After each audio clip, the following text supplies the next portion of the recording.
John Hamm, Elizabeth Moss. That's me, Vincent Kartheiser. I play Pete Campbell. This is Mad Men episode New 4. Amsterdam, yeah. The 4th episode. 4th episode. I'm Allison Brie. I play Trudy Campbell, Vincent's wife on the show. Pete's wife on the show.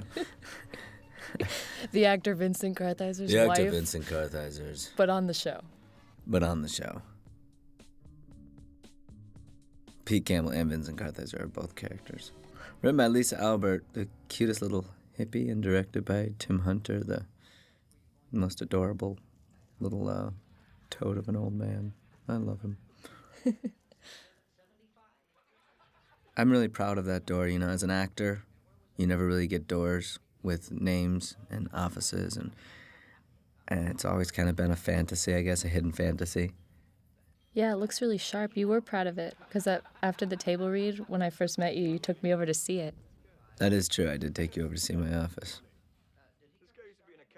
Hi, I'm Lisa Albert. I'm a writer-producer on Mad Men, and I wrote this episode. Your wife is here, Mr. Campbell?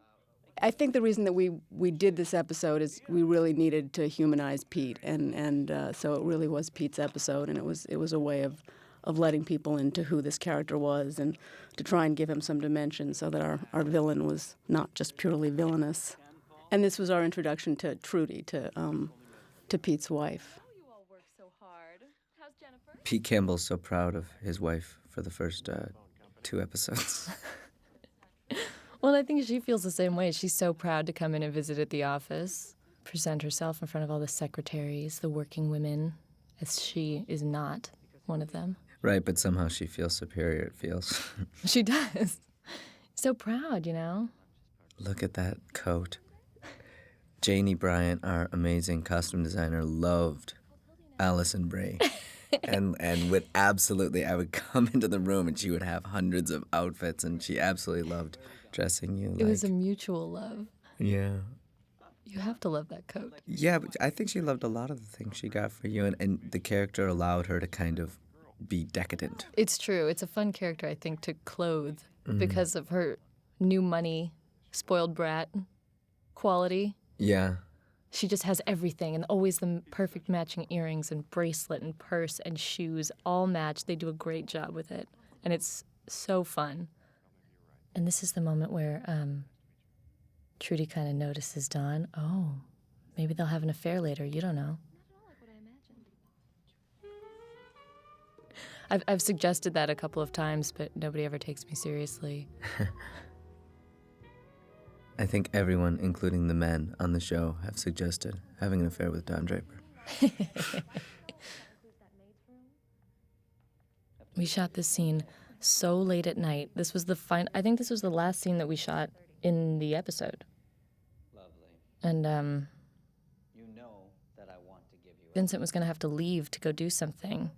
But he was such a gentleman. It was like everyone wanted to rush him off to go do it, and if he left, he wasn't going to be able to stay and do my coverage and talk with me, and he wouldn't leave. It was so nice. Well, yeah. The other side of that is that the party was kind of over. I wish it was like something important. They canceled the event. I wish it was something important. It was like, one of my buddies was playing beer pong, and he called me, and I was like, should I stay to finish the scene? And it was a big debate, and then the game finished, so I figured I would stick around and at least say the words, if not act them out. That's true. At least be a body. A nice eye line for me. It was nice. Yeah, here's another scene where it's like we're keeping basically another storyline alive, but our actors are so amazing that it actually turns into a good scene. You know, it's just servicing a story that sort of ended in the last episode and that will be continued. But Maggie's just so incredibly good, and the two of them together are so good, and Michael Gladys is so great. And the costumes, God, look at that hat. Well, I'll let you see Miss Menken out. I mean, John Hamm is the holy grail of actors. To find an actor in his mid-30s who's that handsome, who's not unbelievably famous already, it's amazing. And why he wasn't unbelievably famous, your guess is as good as mine. He didn't get the role. This was the role. And they're all amazing. Christina, all of them. January. I don't work with a lot of the cast. It's usually just Vincent and I doing stuff at home. And when we shot this episode, it was my first episode, and they're already everyone else's fourth episode, and I hadn't seen any of them because they hadn't been airing yet. So it was a really interesting dynamic to sort of feel like an outsider, not in a bad way, but just the character is sort of an outsider. She's still, like Vincent said, I think she has the sense of pride and sort of feels above these women that work in the office and feels like she's more a part of the life with her husband and is in with the guys that he works with and relates to them more than the secretaries. And it was especially interesting for me to then watch the series as it aired and watch the first few episodes and be like, oh my gosh, that's what they're doing at the office? And that's what Pete's really like when he's not at home? People would call me and be like, your husband is such a jerk. It's like, yeah, I had no idea. I love this too, because this is just sort of that vestigial from the last show of the dog showing up, and it's just like, who gets saddled with a dog? Poor Betty. You know, I mean, it's funny too, because I remember, we had to shoot this. Obviously, this is an exterior, and we couldn't wait till it got too late because you can't shoot in Pasadena after a certain time, and it was that weird thing of like it's daylight, but it should be a nighttime scene, but in a weird way, this kind of twilight light, and remembering that as a kid you went to sleep when it was light out still and what that was like in the sort of late spring, and it kind of works. I like it. It's an awkward position for her to be in. You think so? Yeah. The wife, you know what I mean, to come into that sort of domestic situation that you're not really a part of, and especially in this time period, like people didn't want to overstep their boundaries a lot more. You know what I mean? People were worried a lot more about being polite and stuff in that respect than today, where they just be like, "Get out of here! Right. I'm gonna go in there and talk to her about it. I'm calling the police."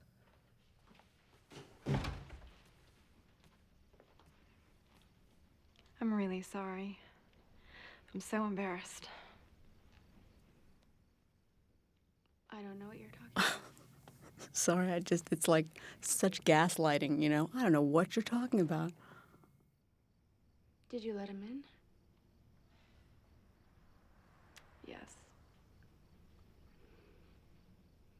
And I like that she comes in and then calls her on it, you know what I mean? Because she's trying to be polite. She's like, "What are you talking about? I don't know what happened today." She's like, "Yeah, you do." Yeah, these scenes between the women are great. We don't get to be on set for them ever, but sometimes you have a scene coming up right after, and you get the opportunity to kind of be around for these scenes. That, most of my scenes are in the office, and it is strange. It's almost like being on another set. The tone's very different, and whenever we're in the office, there's a lot of joking, and it's loud, and there's the clatter of all the background people talking, and all the typewriters, and it's kind of a lively environment. And whenever it becomes more intimate, it does change. There's a quietness that kind of comes over the sets, unless I'm on the set, in which case. That's true. Yeah. I think the Campbells are the only characters that don't smoke on the show, and I appreciate that because I also do not smoke. I also do not smoke, so I also appreciate it. But there's certainly plenty of smoking that goes on around us. But you get used to it. It's like anything. I mean, it's funny the things that people ask us about. People ask us about the cigarettes and the drinking, and as actors, I mean, they're nice props to have, but it's not a hindrance. It's a cigarette. It's a fake cigarette. You get used to it. It's a fake glass of scotch. You get used to it.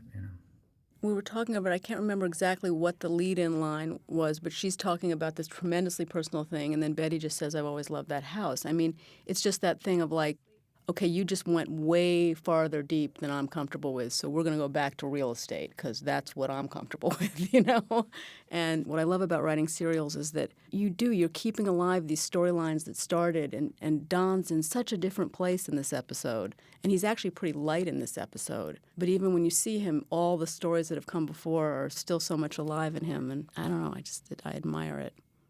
I love this scene. This gentleman has since passed in an avalanche, unfortunately. He's a really fine actor and is naturally really great in this role. And we didn't really do it that many times, just a couple of times, and he was really great. He came with so many ideas for the scene. He had like 5 or 6 different things he wanted to be doing. You know, he wanted to be stringing a fishing line, and then he wanted to be cleaning golf clubs, and then it was like he had them all lined up. Like it was almost like an advertising executive would go into a boardroom. Like there's these 3 or 4 things that I want them to say no to, and then this one that I really want. And after they hear these 3 or 4 ridiculous things, the golf clubs will sound really good. And Matthew just kind of looked at him and said, No, a glass of scotch. But, you know, that's how Matthew is. Matthew has a vision for the scene, and he knows how. He wants it to be. Well, and that's especially about this scene, because remember he told us that story that he wrote this scene. I mean, it's straight out of his life. It's a friend of his from school, I think, and his family was just like this. And he remembers going home with him one time and witnessing a conversation like this that his friend had with his parents. And so it's just, that's why it does just seem so accurate about these, you know, a certain type of people, or it's very specific. Oh, just the contempt that these people have for each other is so extraordinary. I've seen it, and Matt's seen it too. You know, just these families that are just... Well, this is the side to Pete Campbell that if you're one of the people who does relate with the character, this is the true kind of catch-22 of the character, you know. He kind of can't win in life because of where the bar's set and what kind of person he is internally. His life is kind of a no-win situation in a sad, kind of tragic way. It's not a life that I've had, but it's one that I can see and observe and relate to on a certain level. I liked it because it just is the first time that you've seen Pete's family, and it does sort of give a lot of insight into the character and why he is the way he is. Whereas I think he can come off as somebody who always gets what he wants, and they always are talking about how his family has all this money, but then you see that actually his relationship with his parents, you know, is so cold. They're so cold to him. It's not what you expect, maybe. Gosh, remember this scene? Sexy. This is just a corner, really. This isn't even an entire room at all. No, the whole room. This It's is like 2 two walls. and a bed. And all around you is kind of cement and people walking and eating bagels, and you're getting undressed. And we did the whole scene in the one shot, and it was just funny because we do it again and again. They'd be like, could you walk a little sexier? And then they'd be like, not that sexy. Right. Nobody knows. I love that line. He's sick. What's wrong with him? Nobody knows. I love that. He's such a good writer. Never have much luck unless I'm playing against Canada. You know, and it's so great. Every episode or every other episode, at least, there's a new client coming into these boardrooms, and they always bring an energy with them, and there's always it's like the X Factor every week, and it's always nice, you know, to have that thrown in the mix. And I think sometimes we try to impress them, you know. I belly dance. I'm a belly dancer. Started when I was a kid. I juggle, balance things on my chin. Acrobatics. The campaign Josh Weltman came up with, so I didn't have to do any, which is really nice. You know, we did have to sort of understand how an ad gets made and, you know, that kind of stuff, just to sort of make the scene seem real and to make the pitch. I mean, Josh didn't write the whole pitch. So to understand what the pitch was, we needed to understand what Josh's thinking was in coming up with the campaign. And I still want that prop, and I don't have it. I want that New York mock-up. And you'd think I'd be able to get it. Yeah. He's not totally sold on this idea. I wonder if he's just one of those kind of guys, this character, you know. Whatever it was that came up right there, he was going to say, make me something better, just to push the envelope. Right. And I think that's the idea I was saying before, you know. I think nowadays especially, advertisers kind of come in with 3 or 4 kill ideas. One of the things I love about this scene and this show, too, is this scene for Pete is so much about what just happened to him in the last scene. And it's so much about the way your personal life spills into your business life and your business life spills into your personal life. And the fact that he just got dumped on by his parents is so much why he does what he does in this scene. I mean, he does it for other reasons, too, but he's angry in this scene for reasons that have nothing to do with Don. But it is a commodity. Walter, I'm surprised. I wonder if Pete Campbell's accent is going to change after a couple years being married to Trudy Campbell. You know, I might just come in. because Vincent makes fun of me because he says I do a Trudy voice. A Trudy voice. And It's true. Oh, that is fan. I mean, mine becomes kind of southern because I can't help. No. Oh. I do a Trudy voice as much as you do a Pete voice. I'm basing my character off of you, honey, because you came in, way before me. But Vincent does like to do impressions of me. Yeah, they're not very good. No, they're not. I don't like birds either. Well, something else. You all look so sharp on set. Everyone looks great, you know what I mean? And with their hair combed so perfectly, and the ladies too. I feel like you slip into your costume, it's difficult to not be in character because it's so, everything's done so well. Getting in a suit every day is great. It was great, and it was something I'd never done for a character before, and now I find myself wearing more suits in real life. The first time someone's been unhappy. Pete so much wants to be creative, and really what he does do is he entertains clients and he gets them laid, and he takes them out, and he's a pimp basically, and that's not a very dignified job. And obviously, the sort of the competition between the creatives and the account people. I have ideas. I love this scene. I loved it when I read it, and I literally, Matthew Weiner knew precisely how he wanted this presented to Don Draper, and it was kind of about living up to his image of it. Pete has good ideas. He just presents them poorly sometimes. Well, I think it's the idea of what he's trying to impress people. After seeing him like that with his family, it's just sort of like he always feels like he's not getting what he deserves. He's not getting the respect he deserves. He's not getting, the position he deserves. Like he always feels like he's owed something, which is, I think, why people don't like him. See, they never have two walls for their apartment. Yeah, they have it's like a full house inside a studio. Like true. It's a working kitchen. It's they got 87 channels. No, but it is a beautiful home built inside of a studio, really. I love just seeing things like the phone cord, just things that just don't exist anymore. And that was just sort of, we had to kind of make a little area for her to talk on the phone in, and it really wasn't ideal at all. And so we had, and then you end up with that great shot of a long phone cord that's just such a kind of memory, of that image. And poor Betty's cord isn't long enough, of course, Take your time.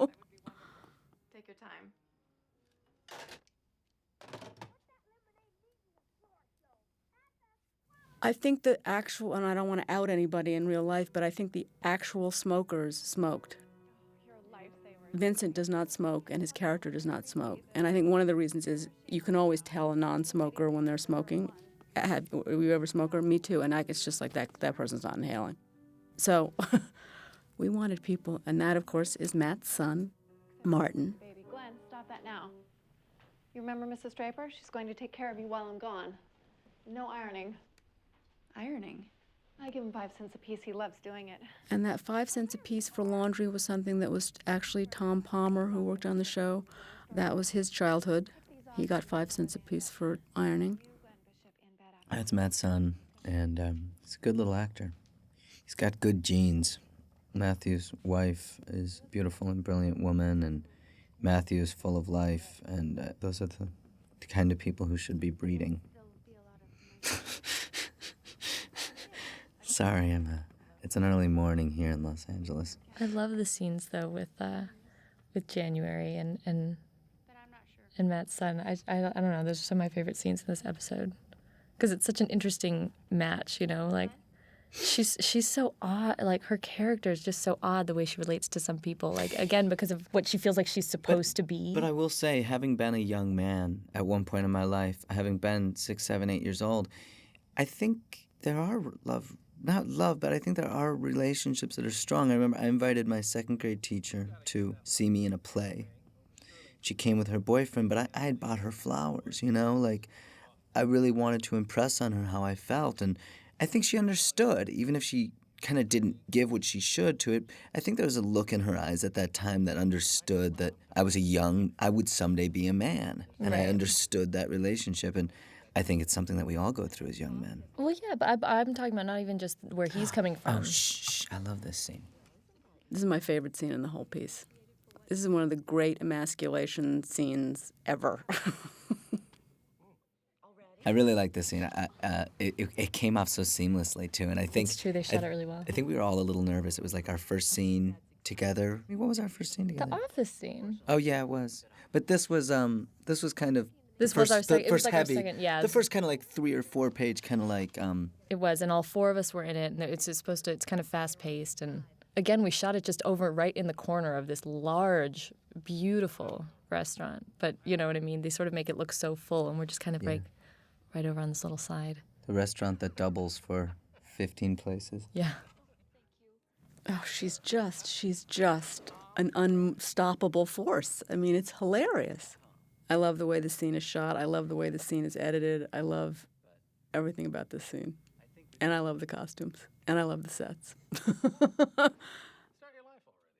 I very much think Pete Campbell is suffering her parents in this scene. They are too enthusiastic for the conversation.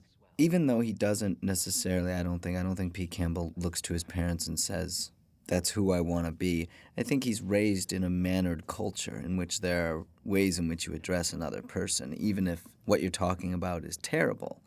There is this kind of code, this silent code that is followed, and her parents just don't know it. Right. It's called uptight, and No, it's I not think- uptight. I mean, I think it's part of the upper class that new money can't buy. Right. It's that thing that you just cannot buy. It's like it's a secret. It's like the skull and bones, you know. And so he's tolerating them here, but they're great actors, you know. And one of the things Matthew Weiner has done is all the characters. He just has such a great eye for talent, and he's just getting these amazing actors that are fulfilling their characters and bringing so much color to everything. I know we all feel so blessed. Especially with because the other actors. their characters inform ours in so many ways because they're playing our parents, you know what I mean? And it's great to see the difference between Pete and Trudy is that she, you know what I mean? She's a little more carefree. Oh, it'll just happen. Oh, you'll make more money. Oh, it's fine. You know, and Pete's sort of carrying this burden, you know. This scene was really easy for me to do. I felt like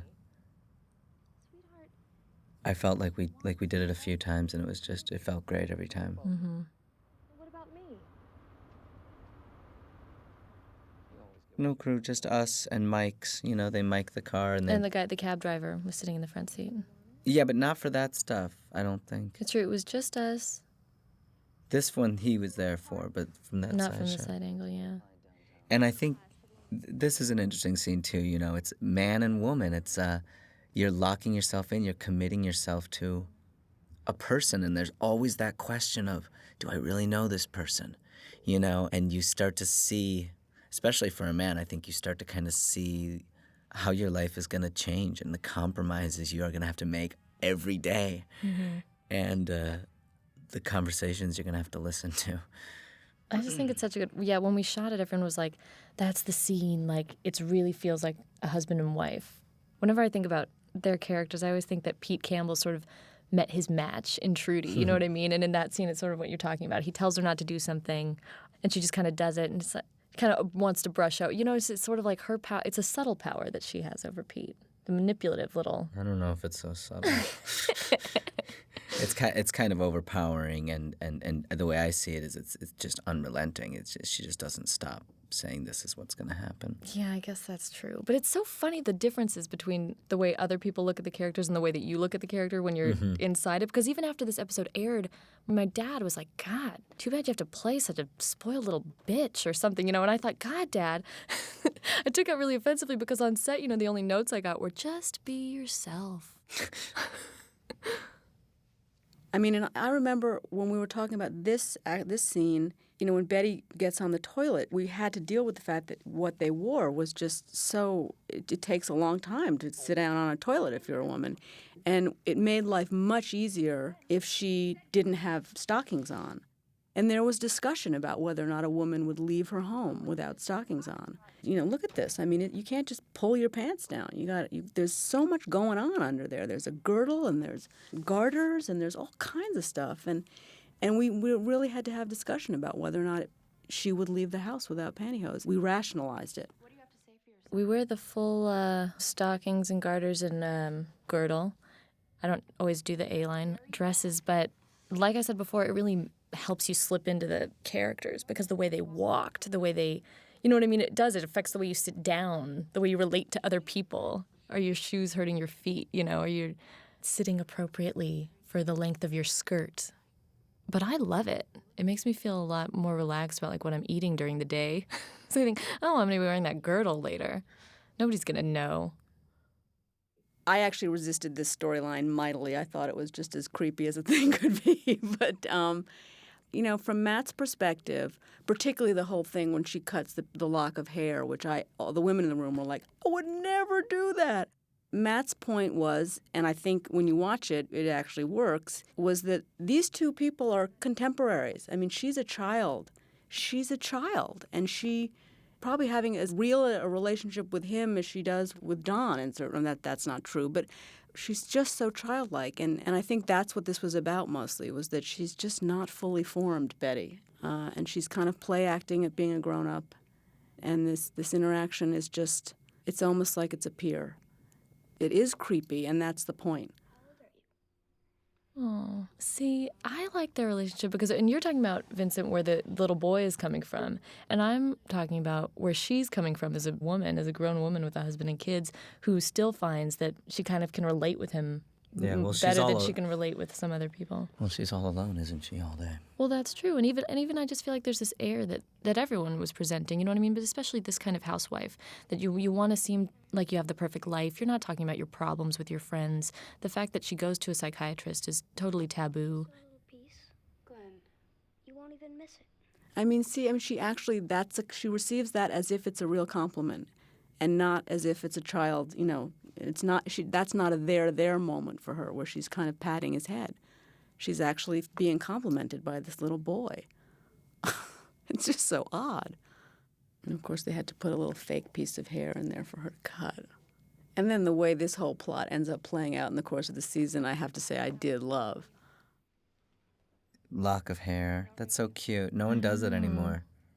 No one does the lock of hair. I kind of wish they did, I think it's cute that she's flattered that he asked for it. Yeah, she's very little girlish there too. The pose that she takes with her legs almost not touching. Mm-hmm. It's real cute. So this bar scene was shot in the same place where we shot that restaurant scene. Evening, gentlemen. Walter, I'd like you to meet my cousins, Charlotte and Wendy. Ladies, it's a pleasure. We were hoping you were Pete's friend. Must be the Man of Steel. Will you look at that?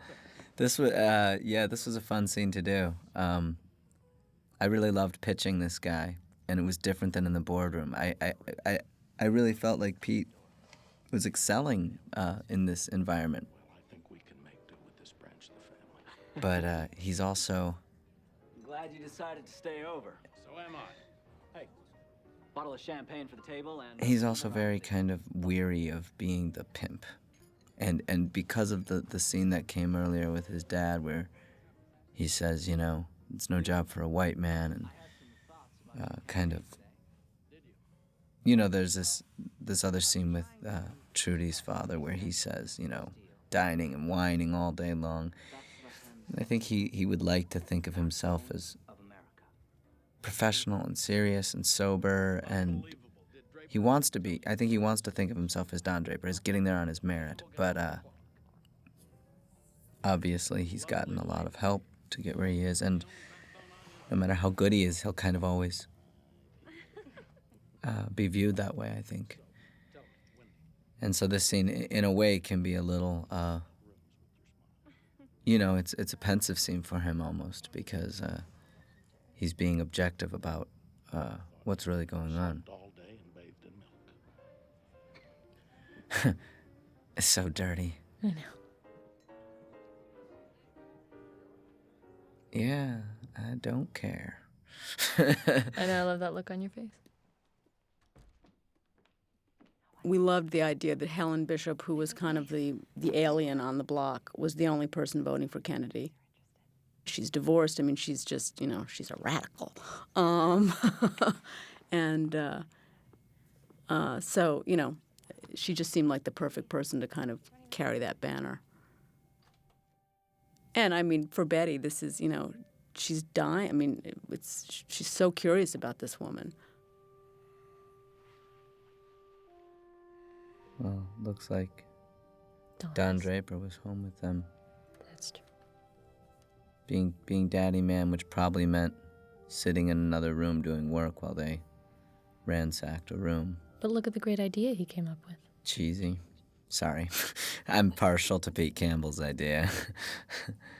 The ad consultants can tell us, like, they would never have had time to make color mock-ups in the time period, so that's why they're black and white. I mean, the details like that are just like, oh, that's good. Pretty familiar. And I'm writing down something probably really banal. Salvatore in the background smoking his cigarette. So luxuriously. Yeah. America's great cities. I know this isn't the idea you want to sell me, so don't sell it so damn well. Excuse me?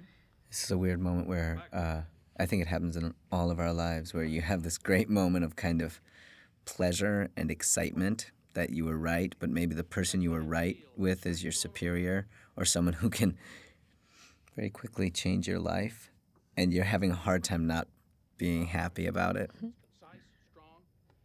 Or in Pete's case, smug, I guess, about it.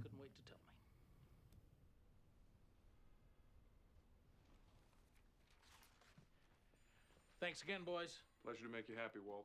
And now, So excited. and now this action happens. It's a difficult little moment. Nice work. I just like that. Told you I had ideas.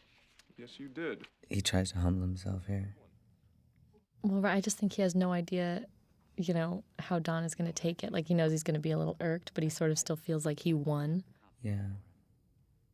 To be dressed down by someone who doesn't even look you in the eye is so much more insulting than being dressed down by someone who does at least acknowledge your presence. Things in it. Love that line. Oh. He's so great. And Salvatore, kind of the knowing observer of everything. You kind of get the feeling Sal gets everything. And Then he has says, his little moment with Pete here. Yeah. You picked the wrong time to get an apartment. He just knows. This was To push his button. This was a fun scene to do, too. This walk is just, And here's where Pete, it's everything you need to know about him. I mean, he's just terrified. This tossing the Bob Newhart album is one of those things that's so easy to write on the page, and you have to, I don't know how many takes we shot of it to get it to land right. That took so long to get right. At least I think it took so long to get right. Like she doesn't even move. She just looks at it and goes back to work. Oh, Pete. She's the best. And these two together, whenever they're on set together, it's first of all, your job becomes a lot easier because you can always shoot the coverage of these two, but it's a lot more fun too. They really are a great team. And I like the fact, there were people who didn't get, why Don was so mad because it, worked out. And it's just, the idea that there just are rules in this industry, and Pete just breached a big one. And who cares if the outcome is okay for the agency? That's not what it's about. Look at him. He's oh, God, he's heartbreaking. I know. Wow. I like that shot coming down to the scotch. It was hard to see her. And I do love the therapy scenes because she so rarely tells the truth. With that sad little job at the jewelry store. Talk about it, January. Let it out. I know she gets some kind of help, but still. I love these scenes. So exhausted. Yeah, it's just interesting to see this character's perspective on everybody else and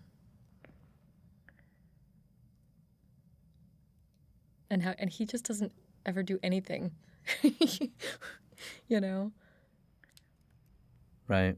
Well, it was very popular then, forget what it's called. I think it's a Freudian technique to like not really speak or anything. Right, just take notes. Right. I mean, seeing happy families all around. But I don't know what I can do. I mean, I can't just disappear. I live there. Because of what pans out in the course of the show, what we find out about Dr. Wayne and the fact that he's on the phone with Don, instead of being something that is, empowering for Betty, I hate that word, but it diminishes her. It takes power away. She's not even in control of her own therapy. I just think it adds to that sense that she's just such a pinned down butterfly. I just think that at that time, people sort of wanted to come off as perfect. You know what I mean? You just want people to think that your family life is in order, that you've sort of got it made, that you don't have problems, especially not mental problems, like that. I mean, even now, that's a taboo thing to someone in your family's crazy. That's the greatest look he gives him. He just look, and you don't even have to see. It's so great. You don't even have to see the front of John's face to know what his face does. It's a really amazing moment. Taking the shoes off, I don't know who pitched that, but I do love it, and I love that Roger wears lifts, and you see that little chunk down. And all of this, I mean, all of that, just the hot potato of like who has power, and just what Cooper just did by having that. I mean, everybody diminishes the only person who has power is Cooper. He's a junior account executive who brought his own idea to a client in a bar. There's rules. There are rules. There are other rules. The plot thickens. Well, one of the things I look forward to seeing in the upcoming seasons is who's right and who's wrong in some of these things. I think one thing that I find interesting about Matthew Weiner is sometimes the person who you think is imparting wisdom, that kind of the intelligent viewpoint, is sometimes really wrong. There's a line at the end of the season where Robert Morris says, "You never know how loyalty is born." And I look forward to see if that truly is how loyalty is born. The old wise man in the office sometimes steers you wrong. Mm-hmm. One thing Matthew Weiner always tries to do is not what we expect, but maybe what's most likely. So what? Well, this whole episode it's about what is valuable. And for Don to have to contend with the fact that Pete has this value to the firm and that they're not willing to let it go. I think he's about to say, he's more valuable to the firm than I am. And look at John's feet are scrunched up, which I think is fabulous. He's tense. badly Sterling Cooper treated your son. This is true, too. We've run into advertising executives, even now, who say that it's still that way, that there's still family names in the advertising company, and it's still about old connections and old relationships. The scene begins with showing that Cooper and Sterling have some sort of relationship that, in a way, Sterling is Pete Campbell. Not that he is, obviously. Everyone's their own individual, but Sterling was born with a bit of a silver spoon himself. At every agency out there. So it's going to be interesting to see where the loyalty does begin to fall. Especially now, since at the end of the season, Don Draper has taken, in a way, Sterling's job, Mm-hmm. You handle the words. You know how much we want you here with us. I'm so glad I wasn't a man in 1960. It just looks hard. As a man, you were supposed to be, and I think this is part of what the whole series is about, as a man, you were supposed to be having it all. And look at how constrained you are. You can't even tell someone to go shove it when it's all you want to say. I guess you still can. You kind of can more, though. I'm glad we're all better now. It's funny for me to see. I watched part of the pilot when I was in New York a while back. And there he goes whistling a tune. That's so perfect. I happen to have 3 colics in my hair. And they've found a certain mixture that works for me. But it's funny to see how the hair has kind of come into its own on each person and how the hairstyles have changed. Mm. And this scene was intimidating for me to have these 2 guys who I respect so much kind of coming at me with this great dialogue. I was a little intimidated at the beginning of the day. This was Matt, just, the brilliance of just having Roger tell this lie. And John's expression of like, I did what? This is Don Draper's worst nightmare, to have Pete Campbell think that he did anything for him. So I'll illuminate you. This man is your commanding officer. I like that you feel intimidated at the moments when your character is going to feel intimidated. It's very method of you, Vincent. It's not very method of me. I don't have many scenes where John Slattery gets that close to my face. It's like you all of a sudden become very aware of everything you're doing. You're like, man, don't judge me, Slattery. I'm just a man like you. No, it's beautiful. They do all the work in that scene, and I love John Hamm behind it all, kind of not realizing what the hell is happening as it's but happening. owning it, but still Totally owning it. owning it, never giving away anything. It's good dramatic irony. That's true. Doing my best here. I love this scene because Roger needs to sort of make amends with Don. I mean, he sold Don out in the Cooper scene, and they need to kind of get back on track with each other, and that's what the scene is. But he won't just make nice with him. He has to do it in this kind of very oblique, backhanded way. That's how men were able to make nice with each other. The whole thing, it's such a weird dance. I mean, he's basically doing it by insulting him. And then this line is just like... Maybe I'm not as comfortable being powerless as you are. That's as close to a true blow that ever happens in this episode. You know, you shouldn't compete with Pete Campbell. I'm not. Yeah. And then there's a pause, that great sort of thick pause of just like, is this going to go bad or not? And Roger, being eternally political, doesn't let it. I don't know.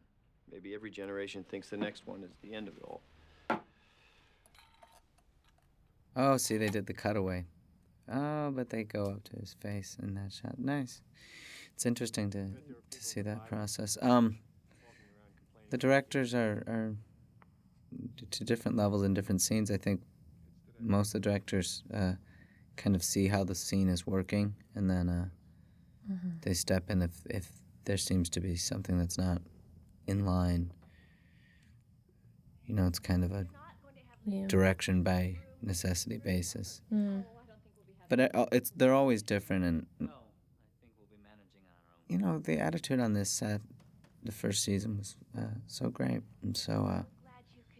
It was always nice having Matt there when he would come by, because he also just sort of knew exactly how, it should go, exactly how.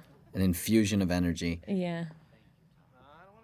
I really like that actor a lot. He does a great Marlon Brando impression. Oh, he's great. My dad, he's great. I shouldn't ask, but I have to. Your mother-in-law was just telling me that your great-great-grandfather was a farmer. She is too. My mom's she outfit. is so amazing. I love that outfit. And her look too, because we kind of look alike. Dykeman, right? On his mother's side. So proud. Orchards on 204th Street. 204th Street. How It's ridiculous. Oh, can you imagine? Living in the building, he'll be so thrilled. Sweetheart, tell Mrs. Lyman the story about your great-great-aunt getting... This is our set. They actually gave us 4 walls for this one. They built our whole new apartment because we're going to be using it now that it's our new place. Yeah. They built. No, well, it's not the whole thing. They Well, built. but just that one room They anyway. built the one room the with whole the living room, dining dining room. And we get our own backdrop. We do the city backdrop. Oh wait, I love this music. Oh, yeah, and this I had to be improvising lines here. Thank God you don't hear any of them, because I have no idea what we were saying. Such good use of music in this show. I have to say, as I was born and raised in New York, and Matt wasn't, and Matt loves New York as much as any New Yorker I've ever met, and I love that about him. I don't even know why, but he has a love affair with New York that is deep. And that's beautiful. That's the first CGI shot that I was involved with on the show. Oh, really? That's not a backdrop. That's CGI. That's never green knew how screen. they Well, did look at that. the The cars moving, moving. I Yeah. know. This is an old shot from the 1960s of New York that they CGI'd in there. I love that last scene too. Sorry, just because I like how they step away and it's like she's in control. It's like Pete really, you know what I mean? It's Pete's departure from control in the marriage, which he takes back promptly in the next episode. Well, I don't know about With that. her, he tries to regain it. But Well, I really, that was one of my favorite episodes to shoot, and I really loved it. I'm glad I got to see lots of parts of it that I haven't seen before. So Yeah. We'll turn Manhattan into an